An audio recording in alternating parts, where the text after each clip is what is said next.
What is up, everybody? It is Deibs, Mr. Crockpot on Twitter. This is the Blue Root Pod.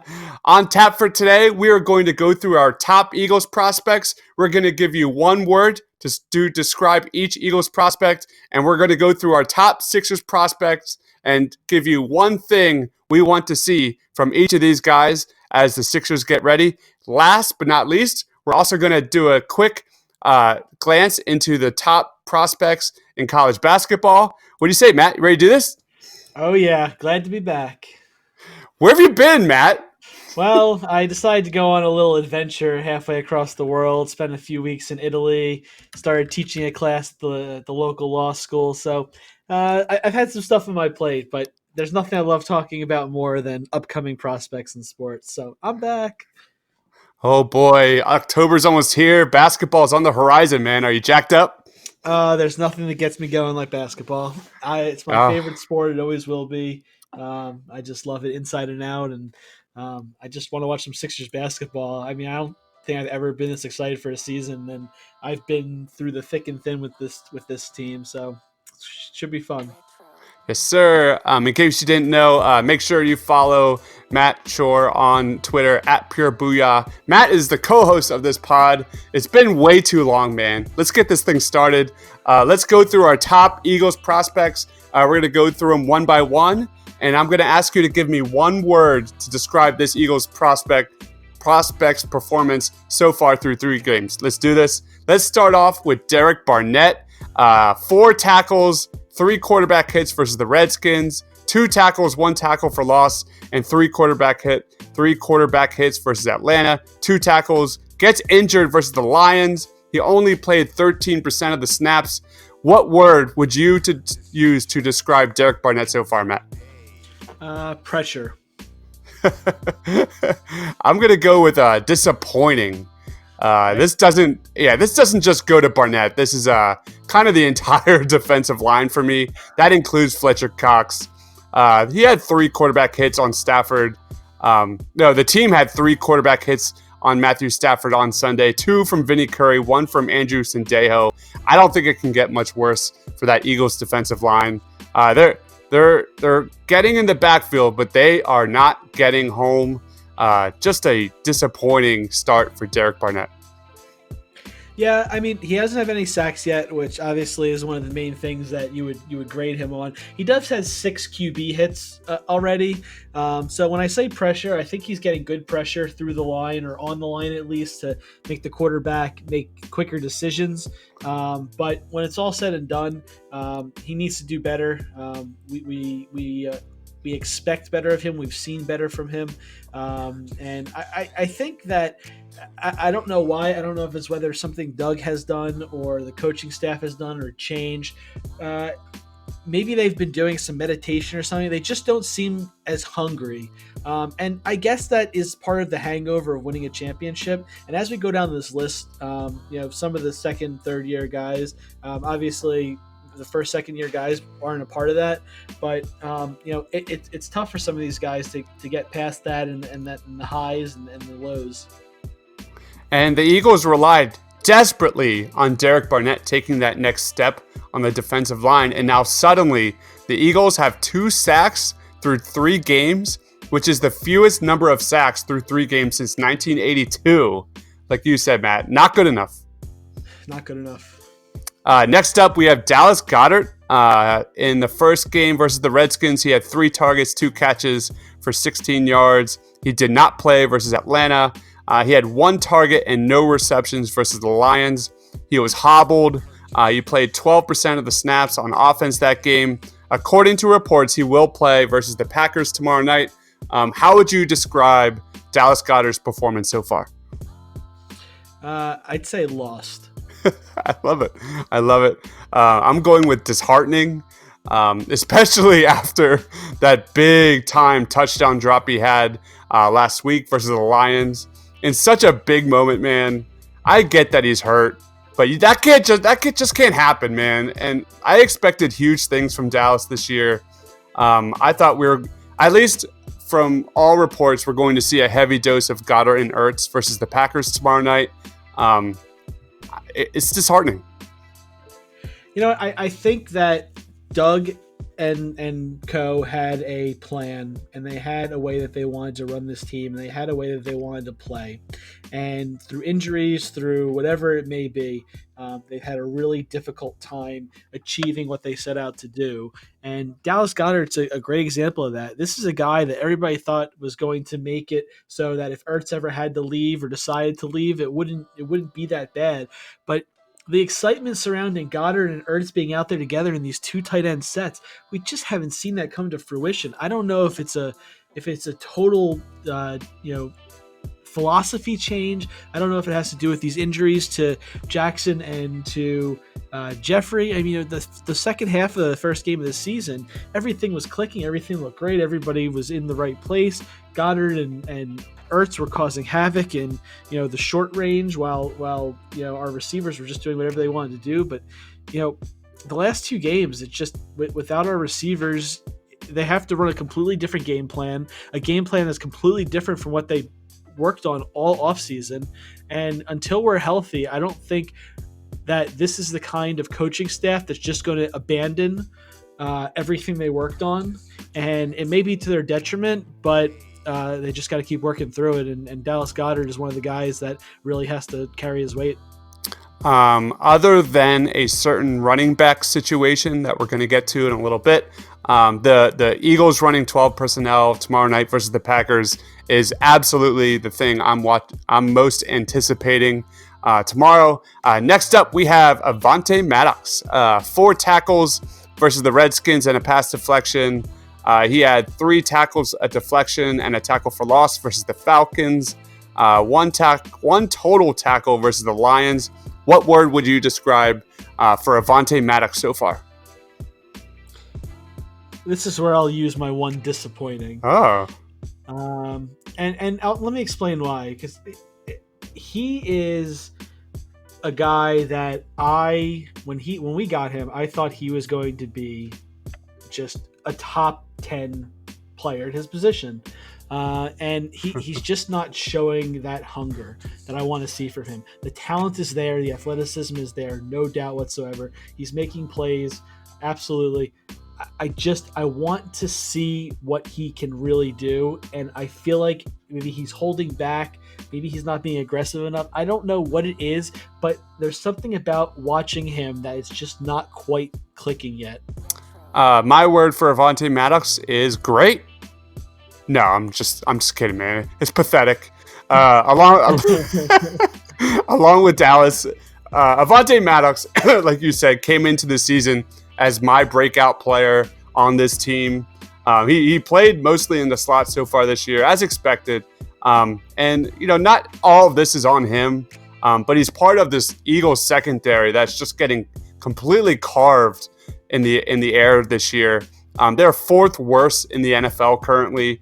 And when you think about who the Eagles went up against, Case Keenum, Matthew Stafford, Matt Ryan, dude, I am legit terrified what I'm going to see versus Aaron Rodgers tomorrow night. Like you said, we said many times already, not good enough. Yeah. And Aaron Rodgers isn't what he used to be, but I mean, these quarterbacks are just dotting us up, and if we can't stop the big play, it's going to be a long season. Next up, we have Miles Sanders. 11 rushes for 25 yards versus the Redskins, 10 carries, 28 yards versus the Falcons, 13 for 53 versus the Lions. He did have 2 receptions for 73 yards in that game. What word would you use to describe Miles Sanders through 3 games so far? Elevate. All right. If I had to choose a word, it would be infant. Okay. Go ahead. I say elevate because it feels like every game he learns something new. In the first game, he learned that he can't run east to west. He has to run more north to south. East to west, like he did in college, is not going to work in the pros. He learned his lesson there. He elevated his game. Game 2, he learned how to block. He learned how to stop the rush. He learned to listen to his quarterback and to seek out the rush so he can get his quarterback more time, and he earned himself a lot more snaps because of that. So he learned how to block, elevated his game. Game 3, he had fumble troubles. We've seen so many young players have fumble issues, and then they just work on it and work on it and work on it. I don't think you're going to see very many fumble issues moving forward. I know he had some trouble with it in college, but he's going to elevate his game. I feel like he's gotten better every game, and it's going to continue. He seems to be a special talent. I'm not a big fan of running backs in general. I think that running backs are a very big proponent of scheme and offensive line, but he seems to be getting the hang of it, and it's always good to have an in-house drafted running back instead of going out and having to spend money on one. Absolutely, absolutely. I went with infant. I think I can speak for everyone here that, Miles Sanders is a very talented player. Many expected him to become that number one running back with the Eagles by like mid-season-esque. But really, the kid clearly isn't ready. He's running like he's still playing for Happy Valley. I really, really like the kid. I need to see Jordan Howard, the proven back, get more carries. So a little difference of opinion right there. I love it. Let's get into Andre Dillard. As expected, Dillard hasn't really played that much this year. He's played 10 total offensive plays through 3 games. But in the one game, he did suffer a knee injury in that first offensive series when I think right after Jason Peters got hurt. That was right. It was like back to back. We're like watching Andre Dillard just lay on the ground and hold his knee. Man, I know. I was like, I just went straight doom and gloom in that moment for like a good 5 minutes. But green light, he seems to have the green light versus Green Bay tomorrow, and Jason Peters is back. So expect Andre Dillard to be back on that bench. What word would you describe Andre Dillard so far? Future. Ooh. Mind to expand? Yeah, of course.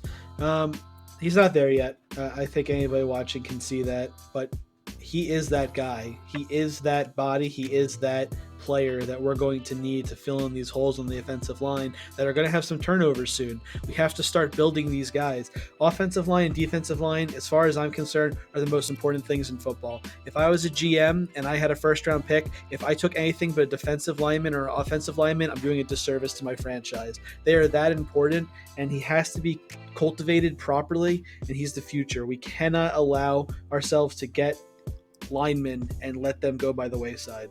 That's why he's the future. Love it. My word for Andre Dillard is incomplete. Personally, I haven't seen enough from Andre so far to really make a judgment call. Too small a sample size. I like what I saw from him during the preseason when he got extended snaps. But, I mean, all signs point to he's going to be a very good player in time. Next up, we have Sidney Jones. 3 tackles versus Washington, 1 pass deflection. 6 tackles, a deflection, interception versus Atlanta. 3 tackles, 1 for loss, a deflection versus the Lions. What word would you use to describe Sidney Jones, man? Grit. All right. I went with incomplete. Why do you use grit? I can tell that he is working hard. And I say grit because things are not working out, and it would be so easy for him to just shut down. And you can see him kind of pumping up his teammates. Obviously, Jenkins is out there really running the show, but I never see him put his head down. And I watch for those sort of things, some weird like that, but I never see him put his head down. And, even though he's projected to be a very very low-ranked defensive back, very similarly to Avonte Maddox. I think that there's still some good things to work off there, and I'm hoping that we get to see that. I'm hoping that they can get more out of him as the season goes along. But I say grit because I don't see him getting upset. I see him just continuing to work hard, and hopefully that lines up and gives us some good things. And we'll have Jalen Mills coming back at some point, I hope. He's going to have to hold down the fort and keep grinding. I went with incomplete. Rasul Douglas seems to have beaten Sidney Jones at that starting outside cornerback spot so far through 3 games. Now with Ronald Darby out for at least a few games, we're definitely going to see a lot of Sidney Jones, especially tomorrow night. Expect him to be immediately tested versus Aaron Rodgers. Next Next up, we have JJ Arcega-Whiteside. He played only 5 snaps versus the Redskins. He played 75 snaps versus the Falcons. He had 4 targets and 1 catch for 4 yards in that game. Next up, he had 3 targets, 1 catch for 10 yards versus the Lions. What word would you use to describe JJ Arcega-Whiteside? I really could have come up with a good word here that was nice. But the word that I did choose eventually is mind. Okay. Go ahead. I think he's in his own head. I think we're seeing something similar to what we saw with Nelson Aguilar. This is a guy who was incredible in college. Did not drop balls. Did not make bad plays. One of the hardest workers in the building. And I saw something this morning. Him and Ertz were in there way before practice started, just working with the jugs machine, just catching balls, tons and tons of balls. And he wants to be great, but I think that he's having some rookie growing pains. And we've seen this with so many rookie top receivers. I mean, look at what happened with Amari Cooper before he came to Dallas. Like, he looked like he was completely lost. So, it's going to take some time. He's got some really, really good teachers there in Alshon Jeffrey and Deshaun Jackson and Zach Ertz. And I think they're going to get something good out of him, but we may have to wait a little bit. I went with yikes. Good one. What a disappointing start for JJ. Man, I was so impressed with what I saw from him during the preseason. He had an opportunity. What an opportunity to turn some heads with Alshon and Djax out, but it was pretty much absolute failure on all accounts. Now he seems to be headed back to the bench. Alshon and I think, is Djax back tomorrow night? I believe so, right? I haven't seen anything definitive on that. Jeffrey, yes. I haven't seen anything on Jackson. I'm assuming he's not playing. Okay. But overall, when he's gotten that opportunity, JJ Arcega-Whiteside has pretty much been a deer in headlights when he's been on that field. Man, when you look at these Eagles prospects, and we were very high on these guys, if you remember, Matt, like back a few months ago, Derek Barnett, Dallas Goedert, Avonte Maddox. I mean, those 3 right there alone, the Eagles have been had put, a lot of, eggs in their baskets, and they really have underperformed so far. And then you go into guys like Miles Sanders and Andre Dillard. Well, we all pretty much expected this to be a learning year for Andre Dillard, but Sidney Jones was expected to step up. It's not happening, man. What's going on with our young Eagles prospects? I mean, yeah, you have to point to the coaching staff. I hate blaming stuff on coaches, but when they're all having trouble, who else do you point to? Is every one of these players just not the player we thought they were? Are they just not that good? I don't believe that. I think there's something systemic going on within the organization. They better right the ship quickly, or else we're going to be in big trouble this year. All right, let's stop venting. Let's talk about something more fun. Sixers basketball is almost back. Our first game is like 2 weeks away. I thought it would be fun to do a quick kind of primer on the top Sixers prospects on the roster. All right, Matt, I'm going to give you a player. You're going to give me one thing that you want to see from this player. Let's start it off with Zaire Smith. Go ahead, man. Zaire Smith, I really want to see him continue to develop a jump shot. We know he can play lockdown defense, and hopefully he'll get to show that this year. But what I really want to see him develop is a reliable shot. So if he comes in, he can be a 3-and-D type player, like I think a lot of people thought he was going to be. Love it, love it, love it. I agree. There's a lot of things here for Zaire, but for me, it's defense in the backcourt. I want to see Zaire. When you look back at the Sixers last year, watching their inability to defend guards was borderline laughable. Nearly every decent point guard or shooting guard against the Sixers last year pretty much had a career game, it felt like. It was almost a running joke. I want to see Zaire step in on the court day one, show the ability to just lock down defense in that backcourt. Next up, we have Matisse Thybulle. Go ahead, man. So, and this is with Smith and Thybulle. I want to see Thybulle run the floor on both ends, and I want him to fill the lanes, and I want him to be able to play transition offense and defense. Yeah. If he can do all those things, I don't care if he's hitting jump shots or not, because his value on the court is going to be huge. If he can get back and he can guard twos and he can guard threes, it's going to make a huge difference. We're used to having, for the last few years, we've had JJ Redick, and before that, let's not even get into that, but we've had guys who can't guard on the ball. Now we have Josh Richardson, and behind him we have Zaire Smith and Matisse Thybulle that can guard the two behind him. This is going to be a very defensive-minded team, as Brett Brown has not pulled any punches on. This is going to be a defensive-minded team. We are going to hold a lot of the good teams to lower than what their season average is, and some of the bad teams, we're probably going to hold them under 100 on a lot of occasions. This team is so big and so long, and Matisse Thybulle fits right into that. I want to see him work hard on the transition offense and defense and be a guy that they can count on in any set at any time. Are you looking at my sheet, man? Are you cheating? No. My thing is perimeter defense. Most notably, I want to see Thybulle do what he does best: deflecting passes in the passing lanes, generating steals. This is the Thybulle we know and love from college. I'm really hoping that this will translate on day one, because creating points off of turnovers is Thybulle's best chance to get minutes early on from Brett Brown. Next up, we have Mr. Shake Milton. Go ahead, dude. I need to see Shake Milton show competence. In Summer League, before he got injured, I saw a lot of incompetence. And I've seen Shake play out of his mind. The guy knows how to play basketball.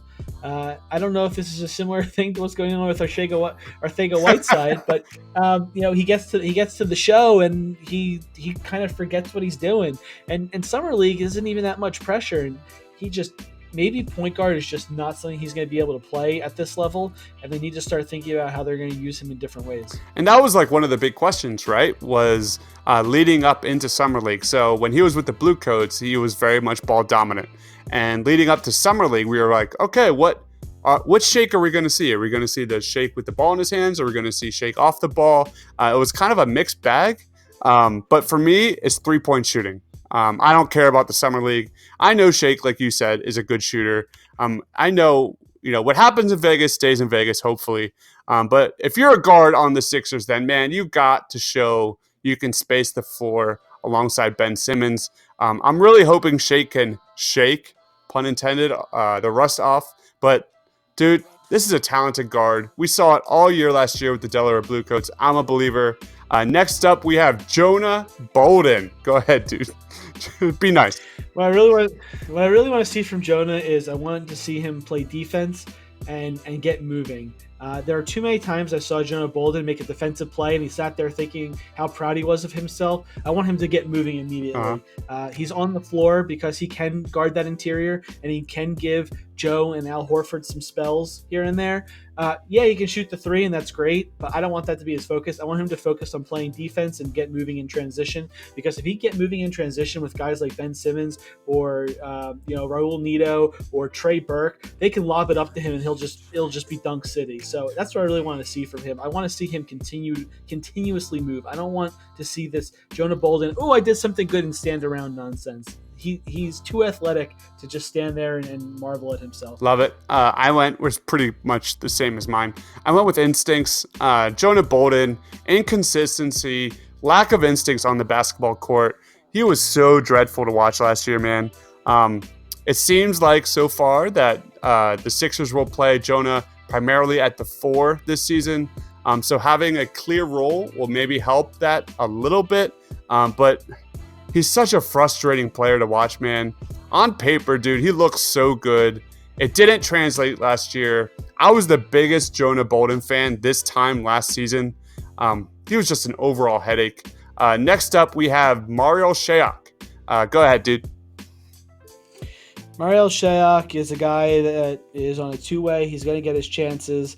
It's two-way to me is kind of like a red shirt. Like, let's see what we got in this guy. He's going to play, 35? He gets 35 days up on the big squad, whether it's practice or game. So, we're going to see what we have in him. He looked like a really good shooter in Summer League.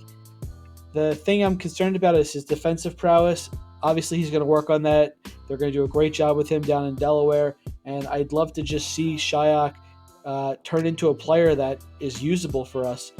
To have a deep bench is something that we haven't had the luxury of having in a long time. So I'm hoping he develops. I'm hoping he makes the main squad maybe next year or in 2 years. But I like the fact that we have this sort of redshirt process that we can keep him under our control and really develop him. Agreed.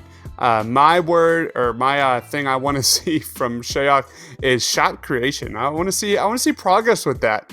To be honest, I had zero expectations for Shyok. I wasn't a fan of the Sixers strategy in the second round last year. Boy, was I wrong. Shayok's ability to kind of create his own shot during the Summer League was one of the biggest surprises of last summer.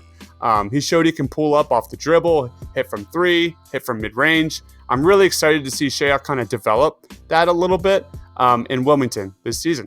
And last up, we have the big guy, Chris Kumaji. Go ahead, dude. Chris Kumaji is one of those guys that is so raw. I just want to see him improve. I just want to see him learn some things and become a viable NBA player, a guy that could be useful if, God forbid, we have some injuries to our big men. They miss some time that he can step in, but he's so green, he's so raw. He's like a puddle of clay. We just got to mold him into what we need him to be. Absolutely. I'm going with endurance. 7'4" Kumaji, so fun. This guy's going to be so much fun to watch with the Delaware Bluecoats this year. In Florida State, the most minutes he averaged during a season was 16. All right, Matt, in 122 games at Florida State, how many times did Kumaji play 30 or more minutes in a single game? Less than 5? Yes, he just won. It was against Syracuse when he was a junior. He finished with 23 points, 8 boards, and 4 blocks. You can see a lot of the same kind of things that head coach Connor Johnson sees with Norvell Pell. I think they're going to kind of mold Kumaji in that similar role, that the guy that can roll to the basket, protect the rim.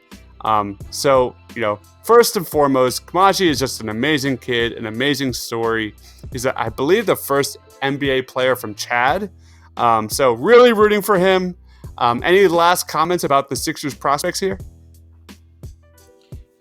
No, I'm just super excited to get to see them on the court soon, and I really hope they stay healthy and really contribute, because it's going to be a fun year, man. Can't wait. Cannot wait. Last up, similar to the G League and the Bluecoats coming up in early November. Dude, college basketball is back, baby. It's almost a month away.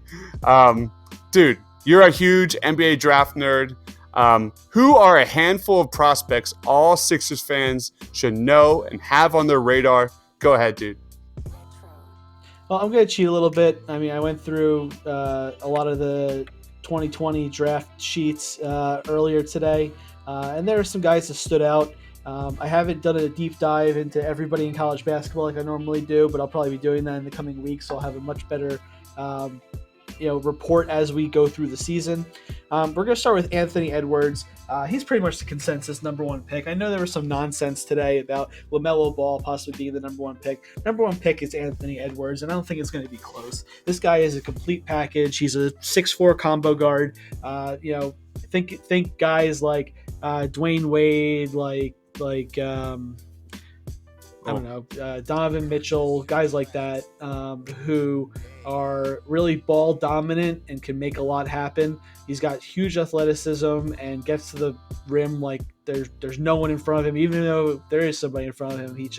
He knows his way around the court, high IQ. Got to work on his free throw shooting, but this is going to be a really good player. He's going to University of Georgia.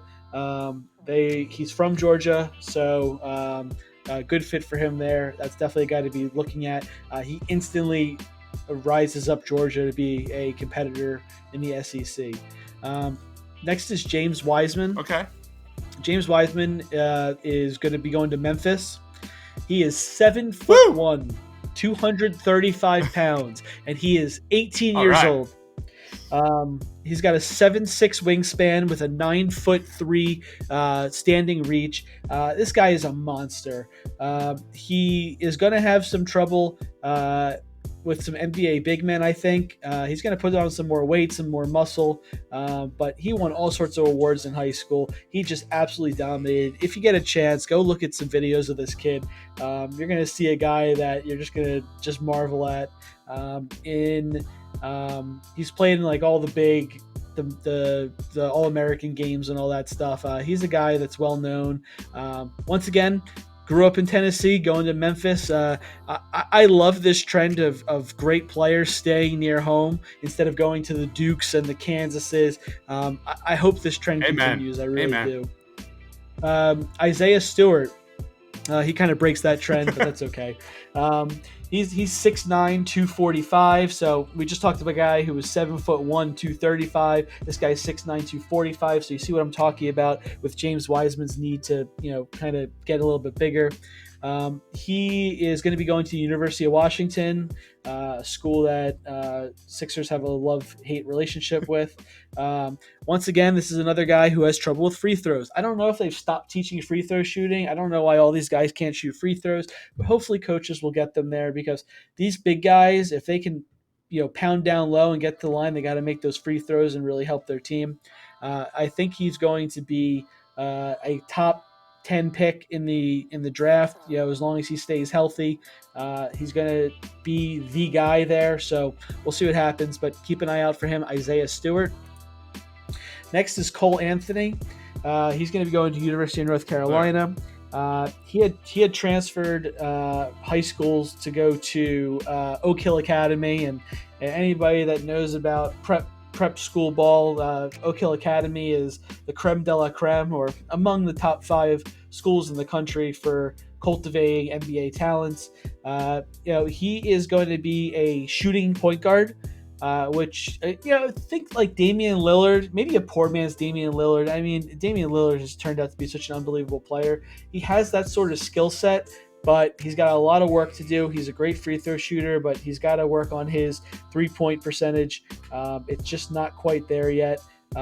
He's shooting under 40. He's shooting like 46% from the field in high school. So he's got some work to do, but he gets to the rim. He scores a lot of points. He's not quite a pass-first point guard, which we've been seeing a lot of lately. So that's a bit of a breath of fresh air. So keep an eye out for him, Cole Anthony. And last but not least, I have to mention him just because he's getting so much buzz and he looks really good right now. Okay. LaMelo Ball. He's gonna be playing in Australia professionally. He will remain eligible for the draft next year. He looks really good by all accounts. I'm gonna save judgment until I can watch some of his highlights from down there. I saw some of the highlights from the Stars game that he played in, and he looked pretty good.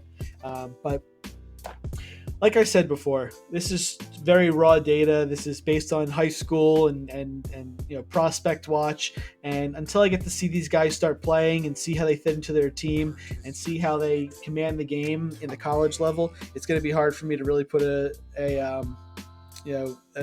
value on these guys. But give me till end of October or end of November, and I'm going to have some really good data for you.